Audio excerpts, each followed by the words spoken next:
Good morning, afternoon. It's running together. UAW Local 862. Todd Dunn, your president. Listen, lots to talk about. I know you're hearing in the news. We're trying to make sure we get this information out. Several months ago, 4 or 5 months ago, the communication was a new product coming to the Louisville Assembly Plant. Also, we had some communication about what could be downtime, how long that downtime could be. We've been putting together an executive plan. You've heard us talk about it, about the shortfall of union dues for those that will be affected during a retool over at Louisville Assembly Plant. We've been working on that plan. So it's not new news of the membership, but while some of the membership may not know what's going on just because of what's going on in their life or they haven't heard in their part of the plant. I had a member call me a while ago. Todd, I appreciate you. I love the calls. I love the tune-ups. This is nothing that we've done to hide from anybody. This is something that we've been talking about, retool, and we don't have all the information. We're getting a lot of phone calls. We're getting questions. We're having news media outlets reach out to us and say, hey, we're getting calls from some of our informants in the plant saying there's going to be retool or new product coming in, and we're getting hit by a lot of different areas. So when we get that much chatter, we try to get some information out there. Doing some of our own due diligence, we know through our building trades, Lona 576, IBEW 369, plumbers and pipe fitters 502. In advance, Ford Motor Company just doesn't turn the switch on or turn the switch off. They got to prepare and plan, whether it be with building a new facility like down in Glendale, or you have Barton Mallow involved, or you're just doing a retool. You still have Able Construction. A lot of these companies have to get together and be able to have the workforce there to be able to do the amount of work, included with all of our skilled trades being fully utilized to be able to do retools such of this nature. So we're getting a lot of intel on calls from those folks. Main thing is we just want to share what we do know. Ford Motor Company has not come out exactly and said you're going down this day, you're coming back that day, here's going to be affected. We've had to do basically our own deduction and analysis of the information we're getting. The some information that our building chairman and our bargaining committee, who's done a great job, Brandon Reissinger and the team, what you've been able to tell us has helped our local union be able to protect ourselves, especially with the projected shortage of dues. We got to protect the membership's assets, the money, the buildings, to make sure that we're solvent, to know what to dial things back to be prepared. So this is something that's been going on, and you and your team have been awesome at giving us the best guest knowledge. And I know for a fact, I spoke with you today, your number one concern is that membership and making sure that, as they go out, they come back, right? We all have a job. So thank you again for what you're doing. The level of communication with us and the executive board has just been awesome, so we can prepare. So what do we know? We know right now, currently, that we're not having any town halls. We're not having any communication on letterhead because we don't have that dialed in specific knowledge from Ford Motor Company. Ford Motor Company has always told us when they want to tell us, at what time they want to tell us, and how they want to tell us. So we do some of our own investigative process to figure out what it is. We know we're looking sometime around December. Who knows? Ford Motor Company could delay. They could always advance. They have the right to do that as a company. But we know from what we're hearing with the building trades and outside organizations and companies that it's going to be somewhere around December, and they're looking at somewhere between 8 to 10 months. We know our skilled trades and other service personnel are going to be needed. I know the building chairman and team and the bargainers and the skilled trades chair, they're all looking for full utilization, and that's going to be there. But then we also have the production side of the house, if you will, that won't be necessary. We know there will be some temporary layoffs. We know there will be unemployment involved. We've already talked with the Secretary of Education and Workforce Development, Jamie Leake. We got a call back for him in a little bit saying, hey, look, we're getting prepared. We're still got time to the end of the year to plan, but we're having those conversations. So we know that there's almost 2,300 people affected. We know that you'll pay 1 hour's dues when you get your sub pay. We know that you'll get unemployment till that runs out. We'll know that 1.5 hours dues we won't get, and we're preparing for those shortfalls at the local union. We know we said 8 to 10 months. So we're just trying to be responsive and letting the membership know and letting the news media know when they're calling and asking. And we wanted to get this out yesterday, but it just didn't get out, and our apologies for that. but we want to make sure the membership knows what's going on. In this case, we know we've got an electric vehicle. Could that change? Absolutely anything could change.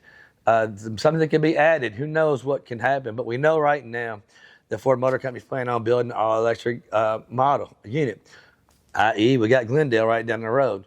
We also know that we're dealing with some of the issues with the tariffs. You're hearing the communication about the 25% tariff and how it's going to affect the USMCA agreement right now, knowing that, certified parts coming in from out of country, tariffs haven't been addressed or set on those yet, right? But finished vehicles they have, and when they're going into place. We know our immediate concern is how is it going to affect production? How is the increased cost going to go to the vehicles?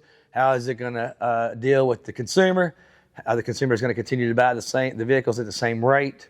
So those are some of our short-term concerns. Our long-term goals, we know that the tariffs are going to help us get into a position where we can build these vehicles and build and bring in manufacturing, auto manufacturing, parts manufacturing back into the United States, and that's good. But it's also important for us to have a seat at the table, especially with the local, state, and federal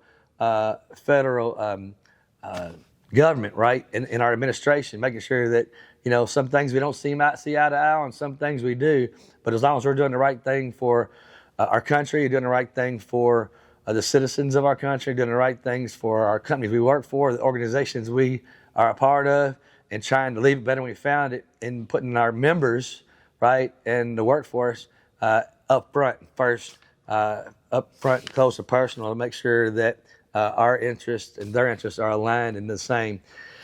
One of the things with electrification, if we're going to build an all-electric model, we want to make sure that our administration, from local all the way to the federal government, knows that we need support with electric vehicles, right? So we need to make sure that that's there. So it's really a big picture. I think it's everything's totally intertwined, and we just want to make sure that we share some stuff today about some of our concerns, long-term, short-term, let you know what's going on, some of the things that you're hearing in the media.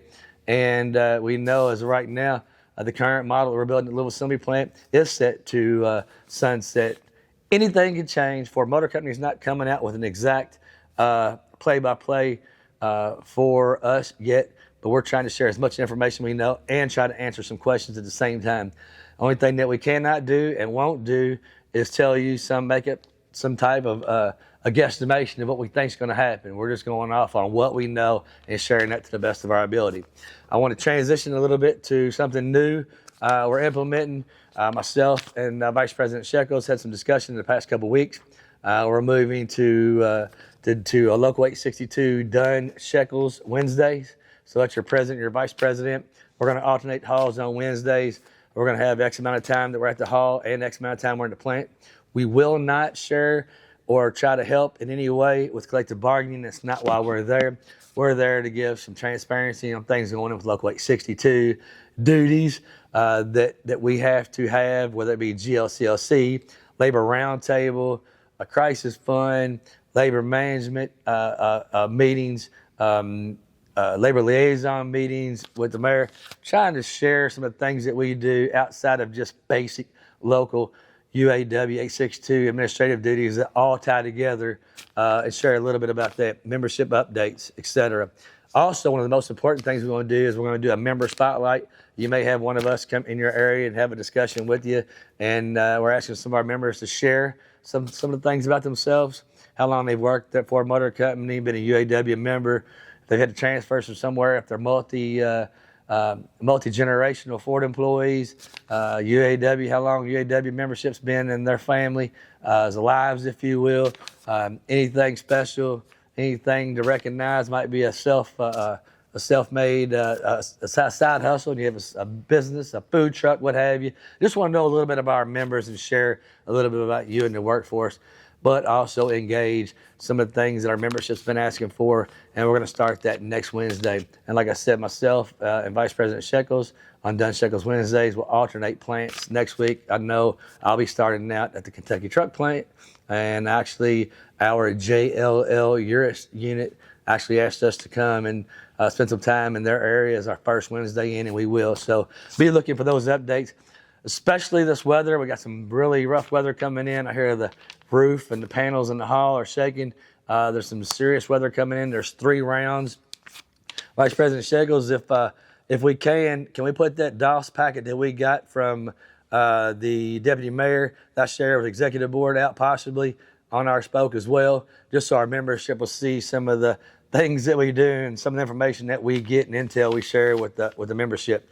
We'll get that out to you, but please be safe. Please make sure you got them flashlights ready. I know the other night we actually jerked the mattress off the spare bedroom and jerk it to the bathroom. But be safe. Make sure your families are safe. If you're at work, pay attention to what's going on. And to our UAW committee persons, also remember about the people on the floor. Make sure they're getting information as quick as possible. That the company's sharing that with you. Thank you very much. There's a lot to talk about. Have a wonderful day.